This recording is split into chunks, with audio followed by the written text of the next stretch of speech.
আল্লাহ বলেছেন ইন্নাল্লাহা ওয়া মালাইকাতাহু ইউসাল্লুনা আলান নবী ইয়া আইয়ুহাল্লাযীনা আমানু সাল্লু আলাইহি ওয়া সাল্লিমু তাসলিমা আল্লাহুম্মা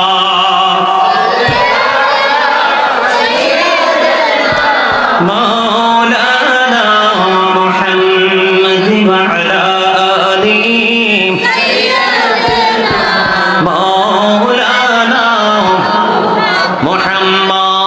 কাফনের কাপড় পরতে হবে, পরনের কাপড় থাকবে না। ধনী বলো গরিব বলো আজরাইল কাউকে ছাড়বে না। আল্লাহুম্মা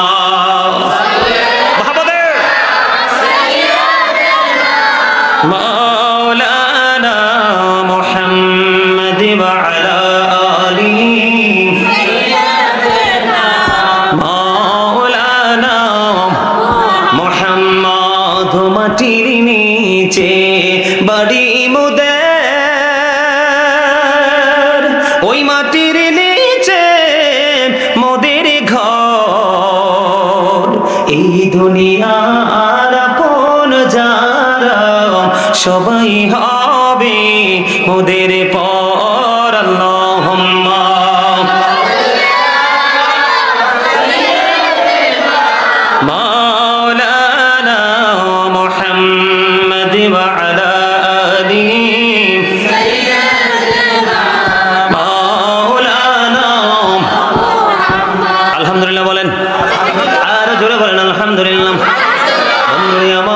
দুরুদের এত বেশি ফজিলত, এত বেশি মর্যাদা।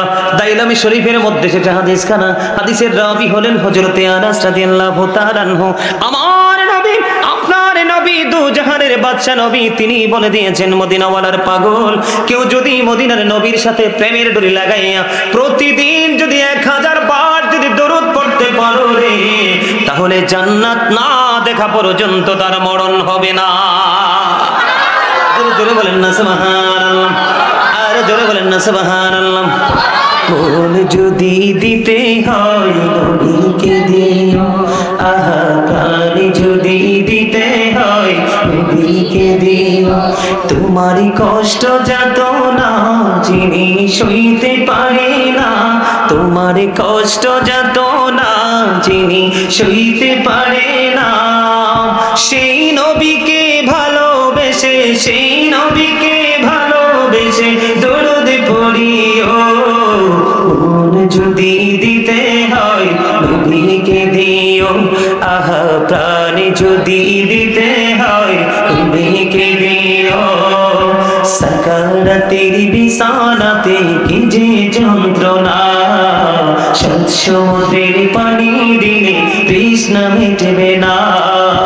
আরে সাকারাতের বিছানাতে কি যে যন্ত্রণা, সমুদ্রের পানি দিলে তৃষ্ণা মিটবে না। ওই কঠিন বিপদের দিনে, ওই কঠিন বিপদের দিনে পাশে থাকিও। মন যদি দিতে হয় নবীকে দিও, আহা প্রাণ যদি দিতে হয় নবীকে দিও, আহা মন যদি দিতে হয় বলেন নবীকে দিব, আহা প্রাণ যদি দিতে হয় নবীকে দিব। সারা জীবনে কাঁদেন নবী এই যে দুনিয়ায়, এখনো কাঁদেন গো তিনি সোনার মদিনায়।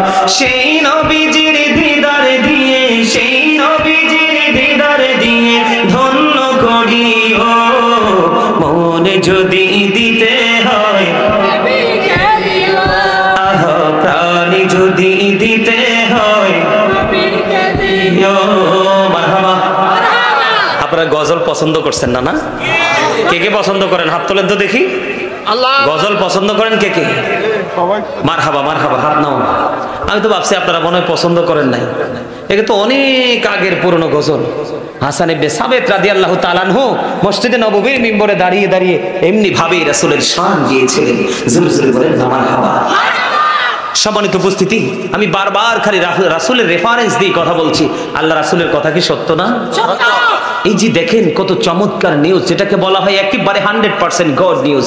সুবহানাল্লাহ ওয়ালহামদুলিল্লাহ লা ইলাহা ইল্লাল্লাহ সুবহানাল্লাহ আলহামদুলিল্লাহ লা ইলাহা ইল্লাল্লাহ লা ইলাহা ইল্লাল্লাহ লা ইলাহা ইল্লাল্লাহ আরশ কুরসি লৌহ কলম সৃষ্টি যাহার ওসিলা আরশ কুরসি লৌহ কলম সৃষ্টি যাহার ওসিলা নিজে আল্লাহ খুশি হইয়া নাম রাখিলেন হাবিবুল্লাহ সুবহানাল্লাহ আলহামদুলিল্লাহ লা ইলাহা ইল্লাল্লাহ সুবহানাল্লাহ আলহামদুলিল্লাহ লা ইলাহা ইল্লাল্লাহ লা ইলাহা ইল্লাল্লাহ লা ইলাহা ইল্লাল্লাহ শাহাদাতের বাণী ঠোঁটে আসিলেন কমলে বলা শাহাদাতের বাণী ঠোঁটে আসিলেন কমলে বলা মক্কাতে ফুটিল রবি নূরে মিন্ন রে আলা সুবহানাল্লাহ আলহামদুলিল্লাহ লা ইলাহা ইল্লাল্লাহ লা ইলাহা ইল্লাল্লাহ মুহাম্মাদুর রাসূলুল্লাহ সাল্লাল্লাহু আলাইহি ওয়াসাল্লাম। জিকির করতে করতে করতে করতে কালটাকে মদিনার আয়না বানিয়ে ফেলো। যখন তোমার কলবে তোমারই কলবের আয়নার দিকে তাকাবে, মদিনাওয়ালাকে দেখতে পাবে, আর মদিনাওয়ালার মাধ্যমে মালিককে পাওয়া খুব সহজ। আর জোরে বলেন ঠিক না ঠিক? আপনারা কি আমার কথা বোঝেন না? বন্ধুরে আমার, আমি আপনাদেরকে একটা প্রমাণ দিব। আল্লাহর হাবিব জানিয়ে দিয়েছে আলেমদের মর্যাদা তো বেশি রে। কোন হক্কানি আলেম যদি কোন গ্রামের উপর দিয়ে হেঁটে যায়, যদি সে আল্লাহর প্রিয় হয়, ওই আলেমের উসিলায় 40 দিন পর্যন্ত কবর আযাব আমার আল্লাহ সেই গ্রামবাসীর বন্ধ করে দেয়। বন্ধু, পৃথিবীর মধ্যে শ্রেষ্ঠ হলো আল্লাহর প্রিয়, আল্লাহর নিজের ওয়াজ আলেমরা, কারণ তাদের সিনায় আল্লাহর ভয়, নবীর প্রেম সবচেয়ে বেশি থেকে তারা বাস্তবায়ন করার চেষ্টা করে। মুহাম্মদ ইবনে নসর রাদিয়াল্লাহু তাআলা আনহুর বাবা যেই কলব জিকির করে, সেই কলবের সাহায্য কেমন করে হয় বোঝানোর জন্য বলছি। মুহাম্মদ ইবনে নসর রাদিয়াল্লাহু তাআলা আনহুর বাবা মানুষ যখন মৃত্যুবরণ করত, তার জানাজায় শরীক হতে পারলে তিনি অনেক বেশি খুশি হতেন। একদিন বন্ধু এক মৃত্যু ব্যক্তির জানাজায় তিনি শরীক হলেন। শরীক হওয়ার পরে বন্ধু জানাজা হলো, তোনাকে কবরে দাফন করা হলো। কবরে দাফন করার পরে সব মানুষ ধীরে ধীরে হাঁটি হাঁটি পা পা করে বন্ধু চলে গেল। মুহাম্মদ ইবনে নসর রাদিয়াল্লাহু তাআলা আনহুর বাবা দাঁড়িয়ে রইলেন। তিনি দেখতে পেলেন সব মানুষ কবর থেকে প্রস্থান করলো, একজন দুইজন মানুষ যেন জিন্দা মানুষ ওই মৃত্যু ব্যক্তির কবরের মধ্যে প্রবেশ করতেছে। মুহাম্মদ ইবনে নসর রাদিয়াল্লাহু তাআলা আনহুর বাবা আশ্চর্য হয়ে গেলেন। এই কি অদৃশ্য ঘটনা, আশ্চর্য ঘটনা, যেই গল্প জীবনে কোনোদিন শুনিনি, দেখিতে দেখবো তো থাক দূরের কথা। কি ঘটনা, এই রহস্য আমাকে উদ্ঘাটন করতে হবে। এবার তিনি কি করলেন, দাঁড়িয়ে রইলেন। হঠাৎ করে দেখতে পাইলেন দুইজনের মধ্যে একজন কিছুক্ষণ পরে কবর ছেড়ে চলে গেল, আর একজন কোনোভাবে বের হচ্ছে না। মুহাম্মদ ইবনে নসর রাদিয়াল্লাহু তাআলা আনহুর বাবা কবরের পাশে দাঁড়িয়ে দাঁড়িয়ে বন্ধু 10 বার সূরা ইয়াসিন, 10 বার সূরা মুলক তিনি তেলাওয়াত করলেন। তেলাওয়াত করে আল্লাহর দরবারে দুইটা হাত তুলে বললেন, মনিব জানতে বড় মনে চায় গো, জীবনে সেই গল্প শুনিনি, দেখা তো থাক দূরের কথা, আজকে যেই গল্পটা, যেই দৃশ্যটা আমি দেখতে পাইলাম সেটার কারণ কি? এবার আমার নবী আল্লাহ রাব্বুল আলামিন যখন সে সূরা মুলক এবং সূরা ইয়াসিন তেলাওয়াত করা শেষ হয়ে গেল, বন্ধু তার দোয়া যখন শেষ হয়ে গেল, এবার তিনি চাইয়া দেখলেন কবরটা ফাইটা দুইটা টুকরা হয়ে যায়। আল্লাহু আকবার। নতুন যে ডেড বডির যে লাশটাকে কবরে রাখা হলো, কবরটা ফেটে দুইটা টুকরা হয়ে গেল। বন্ধু টুকরা হয়ে যাওয়ার পরে তিনি দেখতে পাইলেন একজন আগেই চলে গেছে, আর একজন বের হয়ে চলে যাচ্ছে। এবার তিনি ডাক দিলেন, আপনি কে? দাঁড়ান। দাঁড়ায় না। অনুরোধ করার পরে তিনি দাঁড়ালেন। এবার প্রশ্ন করলেন, আপনি কে গো? আপনারা দুইজন কবরের মধ্যে প্রবেশ করেছিলেন, একজন অনেক আগে চলে গেছে, আপনি এখনো পর্যন্ত কবরে আছেন, তার মানে কি? এবার ওই একজন উত্তর দিতেছে, আমরা পৃথিবীর কোনো মানুষ নই, আমরা হলাম আল্লাহর রহমতের ফেরেশতা। কেনই কবরে এসেছেন? কয় কবরে আসার কারণ হলো, যিনি আল্লাহ রাব্বুল আলামিনের প্রিয়, যাকে আজকে কবরে দাফন করা হলো, উনি আল্লাহর এত প্রিয় হয়ে গেছে, তার কবরে প্রশ্নের জবাব শিখিয়ে দেওয়ার জন্য এসেছি। জোরে জোরে বলুন না সুবহানাল্লাহ, আরে জোরে বলেন না সুবহানাল্লাহ। বন্ধু একটুখানি মন দিয়ে শুনেন, আল্লাহ বলেছেন আল্লাযীনা আমানু, যারা ঈমান এনেছে, ওয়া কানু ইয়াত্তাকুন, এবং তাকওয়া অবলম্বন করেছে, লাহুমুল বুশরা, তাদের জন্য সুসংবাদ, ফিল হায়াতিদ দুনিয়া, দুনিয়ার জীবনে, ও ফিল আখিরা, এবং পরকালের জীবনে। জোরে জোরে আল্লাহু আকবার। এই জন্য বলছি, বেশি বেশি করে জিকির করবেন। দাঁড়িয়ে আছেন, মাওলার জিকির করবেন। বসে আছেন, মাওলার জিকির করবেন। হুজুর জবান দিয়ে জিকির করা সম্ভব নয়, কাল থেকে মাওলার জিকির করা শুরু করবেন। জিকির যত বেশি করবেন, তত বেশি মাওলা আপনার আপন হয়ে যাবে। জোরে জোরে বলেন না সুবহানাল্লাহ, আর জোরে বলেন সুবহানাল্লাহ। বন্ধুরে আমার, আমি শুরুতে নবীর প্রেমে একটু দরুদ পড়েছিলাম, আপনারা দরুদ পড়েননি অনেকেই, আপনারা টেনশনে পড়ে গেছেন, আপনারা জানেন না আজকের দিনটা কিসের দিন শুরু হলো। আর জোরে, সাইয়্যিদুল আইয়াম, এটা শ্রেষ্ঠ দিন, জুমার দিন। এই দিন এতটা মর্যাদা, এই দিনের এত বেশি পাওয়ার আপনারা জানেন কিনা জানি না। আমরা মুসলমান কি নিয়ে কবরে যাব বন্ধু? আশ্চর্য লাগে রে, কি নিয়ে কবরে যাব বন্ধু? শুধু পৃথিবীর নেশায়, লোভ লালসায় পাগল পাড়া হয়ে গেছে। আপনারা জানেন না, জুমার দিনে কেউ যদি সবার আগে মসজিদে যায়, জুমার দিনে কেউ যদি সবার আগে যদি মসজিদে যায় রে, আর সবার পরে যদি মসজিদ থেকে বের হয়, আল্লাহর হাবিব সরকারে দো জাহান তিনি জানিয়ে দিয়েছেন, সবার আগে যিনি মসজিদে গেল এবং সবার পরে যিনি মসজিদে গেল, ওনার মসজিদ থেকে বের হওয়ার পরে তিনি যতটা কদম লাগবে ওনার গন্তব্যে, বাড়িতে বাসস্থানে যাওয়া পর্যন্ত, প্রত্যেকটা কদমের বিনিময় আমার আল্লাহ 1 বছরের নফল ইবাদতের সওয়াব দিবে। জোরে জোরে বলুন না সুবহানাল্লাহ। এই সংস্কৃতি কি আমাদের মধ্যে আছে? নাই। আমরা যাই সবার পরে এবং বের হয়ে আসি সবার আগে। কথা বলেন না কেন? এখানে কি তাকওয়া আছে? নাই। এখানে কি প্রেম আছে? নাই। এটা আমার কাছে মনে হয় একটা ফর্মালিটি।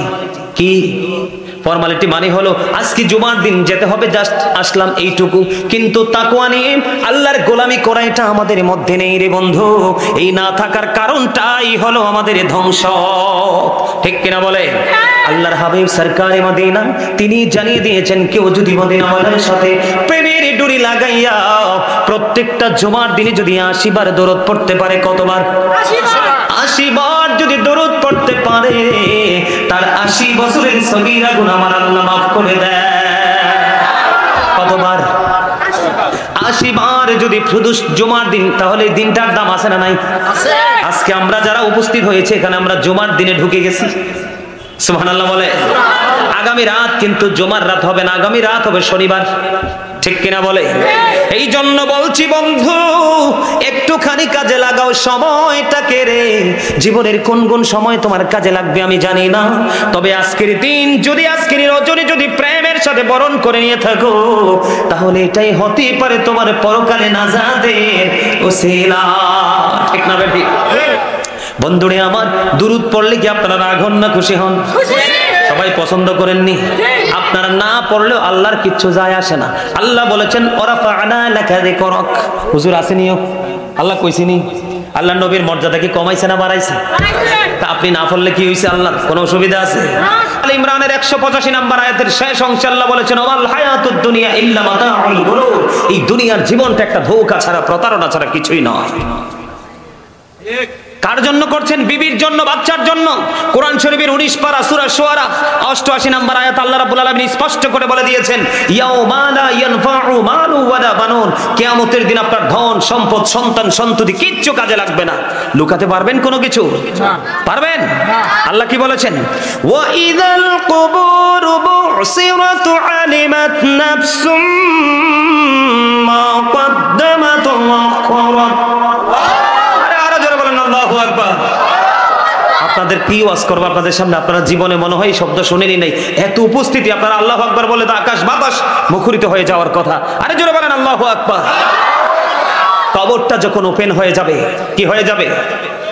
আপনি আমি আমরা প্রত্যেকে জানতে পারবো কে কি করেছি আর কি করেনি। বলেছেন কে? এদিক দিয়ে আল্লাহ কোরআন ইনশিওর করে দিয়েছেন, নিশ্চিত করে বলে দিয়েছেন। আরেক দিক দিয়ে কিন্তু আল্লাহ রাব্বুল আলামিন 2টা সিসিটিভি 2 কাঁধে সেটিং করে দিয়েছেন। এটা কি জানেন? নাম কি?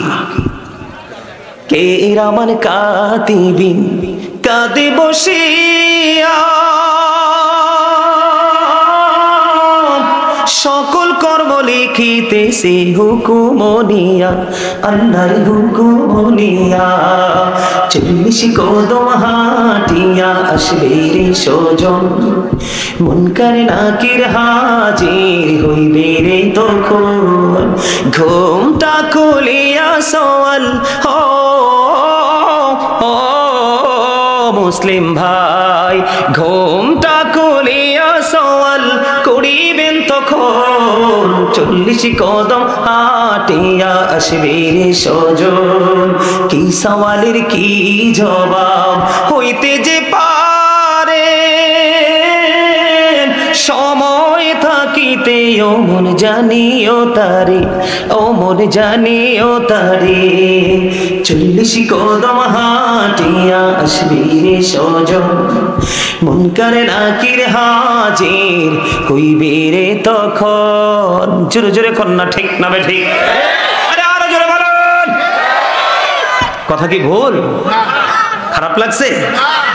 একদিকে আল্লাহ বলেছেন, একদিকে 2টা সিসিটিভি সেটিং করে দিয়েছেন, আর একদিকে আল্লাহ বলতেছেন কোরআন শরীফের 30 পারা সূরা ইনফিতরের মধ্যে আল্লাহ রাব্বুল আলামিন কবর ওপেন করার পরে আপনাদের সামনে বিষয়টাকে একবার স্পষ্ট করে দিবে। আর ওই দিক দিয়ে আল্লাহর হাবিব হাদিস শরীফের মধ্যে এসেছে, আল্লাহর হাবিব বলেছেন কবরটা 2 রকম হবে, একটা হবে জান্নাতের অংশ আর একটা হবে জাহান্নামের গর্ত। আপনি কোনটা বেছে নেবেন? আর যারা বলেন কোনটা? তো জান্নাতি হতে চাইলে আপনি কোন পথে হাঁটতে হবে? জান্নাতীদের পথে হাঁটতে হবে। কোন পথে? জান্নাতি কারা? আল্লাহ বলেছেন ইন্নামা ইয়াখশাল্লাহা মিন ইবাদিহিল উলামা। আল্লাহ বলেছেন পৃথিবীতে আমি যে বান্দা পাঠিয়েছি এর মধ্যে আল্লাহকে যদি একমাত্র ভয় করে থাকে, তাকওয়া যদি কারো সিনায় 100% থেকে থাকে, সেটা হলো হক্কানি আলেমরা। আল্লাহ বলেছেন join with my dear people, come to my paradise. Allah বলেছেন join with my dear people, আমার প্রিয় লোকেদের সাথে যুক্ত হও। আল্লাহ বলেছেন কাম টু মাই প্যারাডাইস, আমার জান্নাতে চলে আসো। ফাদখুলি ফি ইবাদি ওয়াদখুলি জান্নাতি। জোরে জোরে বলেন আল্লাহু আকবার। আল্লাহ ওয়ালা লোকেদের সাথে যুক্ত হয়ে জীবন অতিবাহিত করেন। কবরে যাবেন, যাওয়ার পর আল্লাহ বলতেছেন, তোমরা কবরে আসার পর আল্লাহ বলছেন ইনদা রাব্বিহিম ইউরযাকুন, দে রিসিভ ফুড ফ্রম আল্লাহ। আল্লাহ রাব্বুল আলামিন তাদের জন্য জান্নাত থেকে খাবার পাঠিয়ে দিবে, আর তারা জান্নাতি খাবার রিসিভ করে ভক্ষণ করতে থাকবে। ও আজকে কোরআনের না আমার? কথা বলেন না কেন? ও আজকে কোরআন শরীফ থেকে না আমার থেকে? জবান আমার, বয়ান কার? আপনারা খুশি না বেজার? কে কে খুশি? হাত তো তুলতে পারেন না। এই যে চেয়ারম্যান সাহেব সবার আগে হাত তুলে বলছে, you are very experience man, sit down please. উনি যে বক্তব্য দিয়েছে আমি তো আশ্চর্য হয়ে গেছি। দান সম্পর্কে আপনাদেরকে যেভাবে ইনস্ট্রাকশন দিয়েছে, এটা আপনাদের জন্য বিশাল, আমাদের জন্য বিশাল কিছু। সম্মানিত উপস্থিতি, আমার আলোচ্য বিষয়টা হলো আজকে একটু বর্জকি জীবন নিয়ে আলোচনা করব, তারপরে আমি উল্টো দিকে ফিরে আসব। বর্জকি জীবনটা মানে কি? কবরের থেকে পুরো জীবনটা। আপনারা তো জানেন না, আমরা তো জানি না। আমরা নিজেরা নিজেদের মতো করে আল্লাহ যে রাস্তা দেখিয়েছে সেই রাস্তা না হাঁটে আমরা নিজেরা রাস্তা তৈরি করে হাঁটছি, সেই রাস্তায় আমাদেরকে জাহান্নাম পর্যন্ত পৌঁছে দেবে। সম্মানিত উপস্থিতি, কবরে যাওয়ার পরে ওই যে দেহ এবং আত্মার কথা বলেছি, কবরে যাওয়ার পরপরই আল্লাহ রাব্বুল আলামিন বলেছেন ইন্না বাতুশা রাব্বিকা লাশাদীদ। আল্লাহ বলেছেন the seizing of Allah is difficult. আল্লাহর ধরা, আল্লাহর পাকড়াও বড় শক্ত, বড় কঠিন। আল্লাহ বান্দাকে শক্তভাবে ধরবে। আল্লাহ রাব্বুল আলামিন বলেছেন, ইন্নাল্লাহা সারিউল হিসাব, Allah is quick to take account. Allah হিসাব গ্রহণে অত্যন্ত তৎপর। আল্লাহ আপনার আমার কাছ থেকে হিসাব নেবে চুকিয়ে চুকিয়ে। কথা বুঝে নেবেন কিন্তু। এই জন্য আমি দেহ এবং আত্মার কথা বলেছি। দেহের কিন্তু ভ্যালু নাই, আত্মা কিন্তু সর্বত্রই সে থাকতে পারে, তার সেই পাওয়ার আল্লাহ দিয়ে সৃষ্টি করেছেন। আপনার আমাকে ধরবে খুব শক্তভাবে, হিসাবও নিবে খুব। উপায় আছে আমাদের? কথা বলেন, উপায় আছে? এই দুনিয়াতে অসুস্থ হলে ডাক্তার আছে, অভাবে পড়লে প্রিয়জন আছে, আছে না নাই? আপনার কোনো না কোনো প্রতিকূল অবস্থা তৈরি হলে আপনার অনুকূলের জন্য আপনার প্রিয়জনরা আপনার দিকে হাত বাড়িয়ে দেবে, কিন্তু ওখানে কে দিবে? বন্ধুরি আমার হৃদয়ের জানালা খোলে সবাই শোনো। বন্ধু ময়মনসিংহ শেরপুর বানিয়াপাড়ার মানুষ, হৃদয়ের জানালা খোলে বন্ধু তোমরা শোনো। এই পৃথিবী যেমনি মন চায় তেমনি তুমি কাটিয়ে দিতে পারো, কিন্তু বর্জকি জীবন এতটাই ভয়ঙ্কর হবে রে বন্ধু, যেটা কল্পনাও তুমি করতে পারবা না। তোমার কাছ থেকে জীবনের হিসাবগুলো, সময়ের হিসাব চাইবে। সময়ের হিসাব তোমাকে দিতে হবে। দিনের শিক্ষা কতটুকু অর্জন করেছো এবং সেই উপর অনুযায়ী আমল করেছো, সেই জবাব আল্লাহর দরবারে দিতে হবে। কোন পথে অর্থ উপার্জন করেছো এবং কোন পথে ব্যয় করেছো, সেই জবাব আল্লাহর দরবারে বন্ধু দিতে হবে। তোমরা জানো না ওই পৃথিবীটা, ওই পরপারটা এতটাই ভয়ঙ্কর হবে, এতটাই বন্ধ, এতটাই কষ্ট যন্ত্রণার জায়গা হবে রে। আমার আল্লাহ জানিয়ে দিয়েছেন, বান্দা এখনো সময় আছে, সচেতন হও, এলার্ট ভাবে তোমরা জীবন যাপন করো। এই পৃথিবীর বুকে একবার তুমি অসুস্থ হলে যন্ত্রণার অবসান হয় মৃত্যুর মাধ্যমে। বন্ধু, অসুস্থতার মাধ্যমে তুমি কি পাও? শারীরিকভাবে সুস্থতা ফিরে পাও, কিন্তু ওখানে যদি একবার যদি তুমি তোমার পাটা পিছলে পড়ে যাও বন্ধু, সেদিন তোমার কোনো উপায় থাকবে না। আল্লাহ রাব্বুল আলামিন বলে দিয়েছেন, লা ইয়ামুতু, people will not die that day, সেদিন মানুষ মরতে পারবে না। আল্লাহ বলেছেন, ফিহা ওয়ালা ইয়াহইয়া, people will not be able to live that day, সেদিন মানুষ বন্ধু বাঁচতেও পারবে না। আল্লাহ বলেছেন, ওমা হুমান হাবিয়ুবিন, people will not be able to escape that day, সেদিন মানুষ সেখান থেকে পালাতেও পারবে না।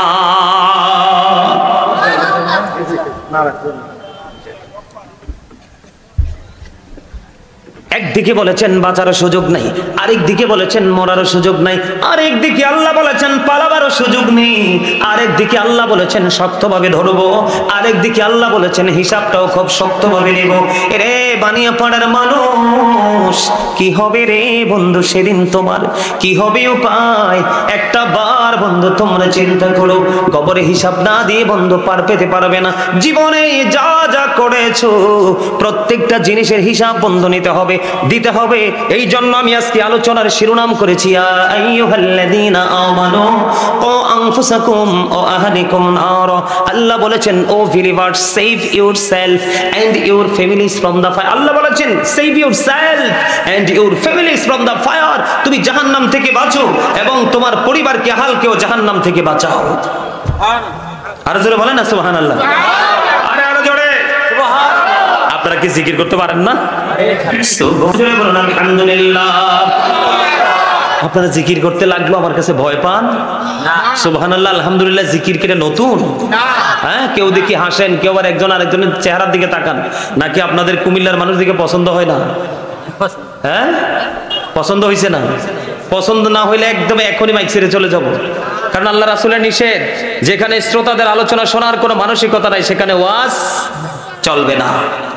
কথা কি বুঝতে পারছেন? তাইলে এবার আমি আপনাদেরকে একটু ওয়াজ করে শোনাই। আল্লাহ যে জবানটা দিছে আপনাকে আমাকে, মাহফিলে আইসা দোকানে চৌরাস্তায় দাঁড়িয়ে দাঁড়িয়ে বোট বাদাম খাওয়ার জন্য, বিয়ের বাড়ি থেকে কুরমা ফলা খাওয়ার জন্য, কি জন্য? অপ্রাসঙ্গিক অগ্রহণযোগ্য কথা বলে টাইম পাস করার জন্য? কিসের জন্য? ওয়াজ শোনার তো, ওয়াজ তো শুনবে কান দিয়ে না, ওয়াজ কি আর মুখে শুনবে? জানেন না, ট্রেনিং নাই তো। কারণ ট্রেনিং শুধু বাড়ি গাড়ি নিয়ে। আচ্ছা এই করবো আনি বরিশালের কথা কইছি, আপনারা হাসতেন, হাসতেও তো জানেন না আপনারা। হার্ট অ্যাটাক করে মরবেন তো মিয়া। যেই মানুষ সবসময় মুখ ভার করে রাখে, গোমরা মুখে থাকে, এগুলো স্পোর্ট দেয়, জাগাত শেষ। আর যেগুলা দেখবেন মানুষের সাথে হাসাহাসি করে, ফ্রিলি কুশল বিনিময় করে, দেখবেন এরার জীবন কত সুন্দর, সহজে হার্ট অ্যাটাক করে না ওরা। কারণ Zika is the heart medicine, জিকির হলো হার্টের ঔষধ। জিকির কি? তা আমি জিকির করি, আপনি হাসেন। কোন জগতে আসলাম রে বাবা? আমি আপনাদের কি বলি, আল্লাহ আপনাকে বুট বাদাম খাইবেন কি দিয়ে? মুখ যেহেতু দিছে এটা দিয়েই তো, বিকল্প তার রাস্তা নাই। বুটও খাবেন, বাদামও খাবেন, কথাও বলবেন, সবই করবেন, কিন্তু তার আগে আল্লাহ রাব্বুল আলামিন বলেছেন remember me then I will remember you. Allah বলেছেন ফাযকুরুনি আযকুরুকুম। আল্লাহ বলেছেন remember me then I will remember you. তোমরা আমাকে স্মরণ করো, আমি তোমাদেরকে স্মরণ করব। আল্লাহ আপনাকে জবান দিয়েছে আল্লাহ জিকির করার জন্য। তবে আল্লাহ রাসূল একটা চমৎকার সমাধান দিয়েছেন। আল্লাহ রাসূল বলেছেন জিকিরটা জবান দিয়েও করা যায়, কান দিয়েও করা যায়, তবে দুইটা মিলিয়ে যে জিকিরটা করা হয় সেটাই হলো সবচেয়ে উত্তম জিকির। সুবহানাল্লাহ। আর জোরে বলেন না সুবহানাল্লাহ। বলে হুজুর জিকিরটা কেমন করে করব? আল্লাহ আমাদেরকে ট্রেনিং দিয়ে দিয়েছেন ফাযকুরুল্লাহ কিয়ামান, দাঁড়িয়ে জিকির করো, ও কুউদান বসে জিকির করো, ওয়া আলা যুনুবিকুম শুয়ে শুয়ে জিকির করো। দাঁড়িয়ে জিকির করতে পারবা, বসে বসে আল্লাহর জিকির করতে পারবা, শুয়ে শুয়ে আল্লাহর জিকির করতে পারবা। জিকিরের জন্য কোনো কন্ডিশন নেই রে বন্ধু।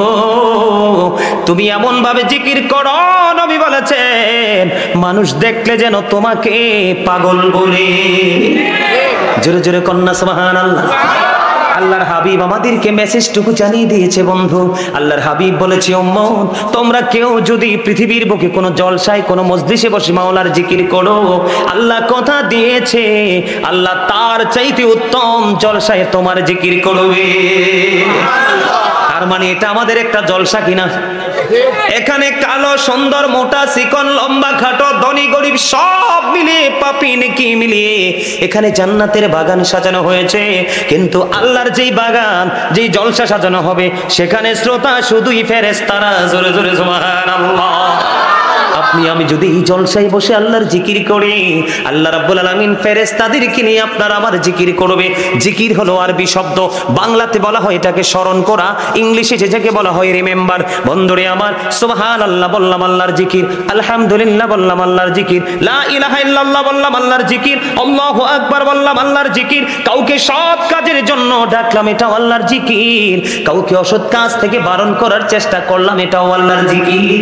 বন্ধু আমার নবী বলেছে আমার উম্মতের দল তোমরা শোনো, তোমরা যখন জান্নাতের বাগানে আসা যাওয়া করবা তোমরা তখন জান্নাতের বাগান থেকে কিছু ফল কুড়িয়ে নিও। ইয়া রাসূলুল্লাহ, ইয়া হাবিবাল্লাহ, নবী গো, ও প্রাণের নবী গো, এই জান্নাতের বাগানের ফলটা কি গো নবী? আমি তো বুঝতে পারলাম না। আমার নবী জানিয়ে দিয়েছেন সুবহানাল্লাহ, আলহামদুলিল্লাহ, লা ইলাহা ইল্লাল্লাহ, সুবহানাল্লাহ, আলহামদুলিল্লাহ, লা ইলাহা ইল্লাল্লাহ, লা ইলাহা ইল্লাল্লাহ, লা ইলাহা ইল্লাল্লাহ।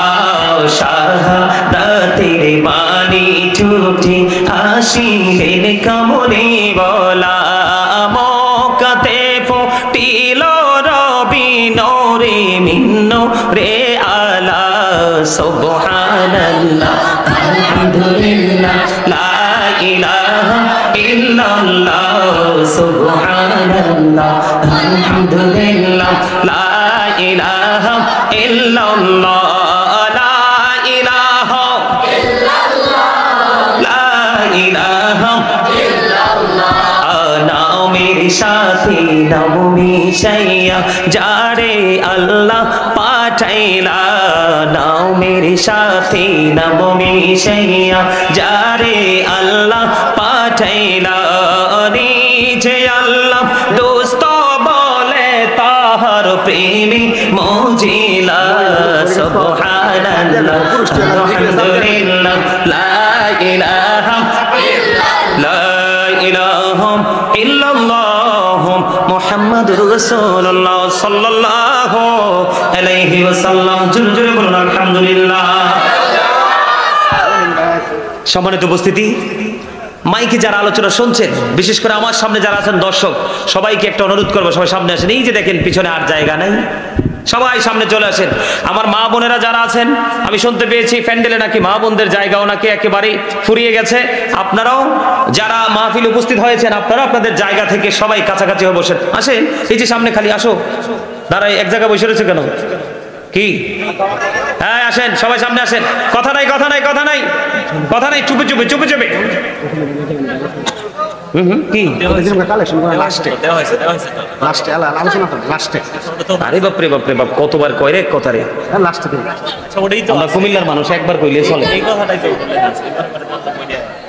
কথা বলবেন না, কথা বলবেন না দয়া করে। মহিলা একদম জায়গা না। মা বোনদেরকে বলবো আপনারাও আপনাদের জায়গাটা একটু কাছাকাছি করে বসে সবাইকে একটু বসার জায়গা করে দেন। যদি আপনাদের সামনে খালি জায়গা না থাকে তাহলে কোনো সমস্যা নেই। কথা বলো না, কথা বলো না বাবু।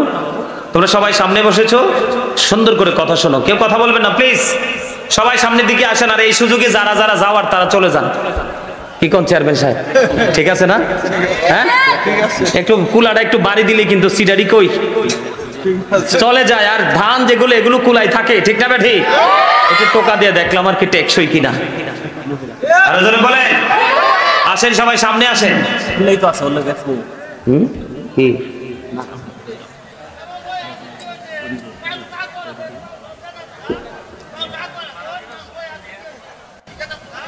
মানুষ গেটের সামনে মেলায় আছে।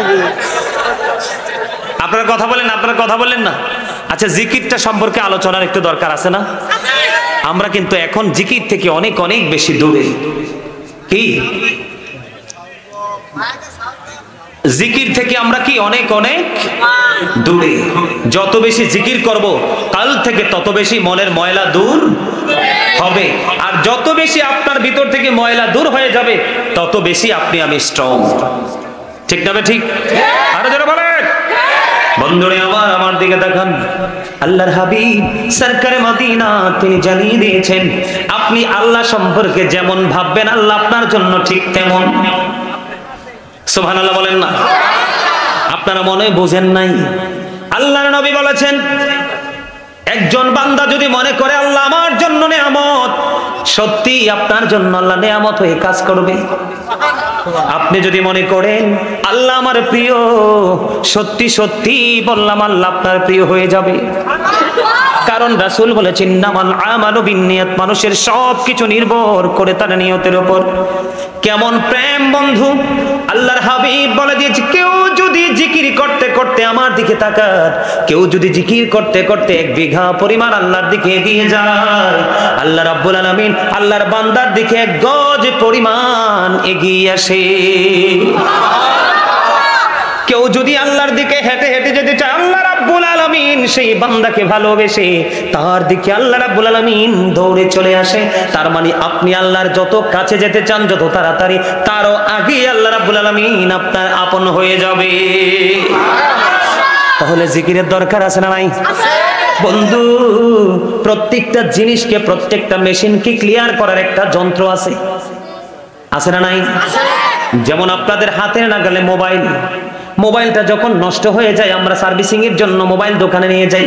যিনি এক্টিভম্যান, যিনি মোবাইল সম্পর্কে অনেক বেশি ভালো জানে বন্ধু, আমি আপনাদেরকে বলে দিতে চাই, আল্লাহর হাবিব সরকারে মদিনা তিনি বলে দিয়েছে, মানুষের মনের ঘরের ময়লা দূর করার জন্য সবচেয়ে বড় যন্ত্র হলো, সবচেয়ে বড় যন্ত্র হলো মাওলার জিকির।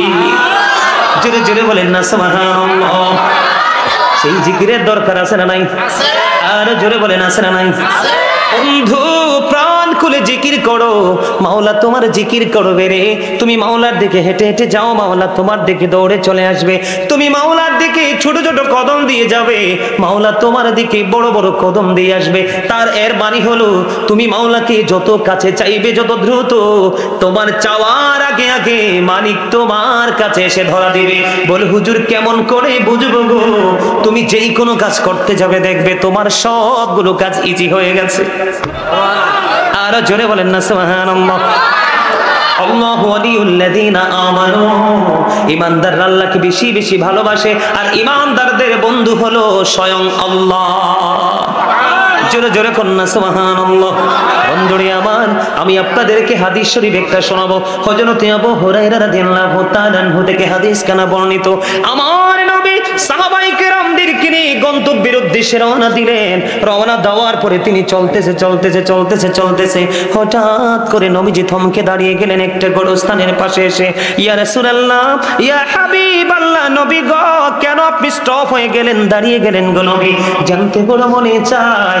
আমার নবী সঙ্গে সঙ্গে বলে দিয়েছেন যে কবর দুইটার মধ্যে আযাব চলতেছে, আমি নবী যেটা প্র্যাকটিক্যালি দেখতে পাচ্ছি। আল্লাহু আকবার। নবীর দেখার ক্ষমতা আছে না নাই?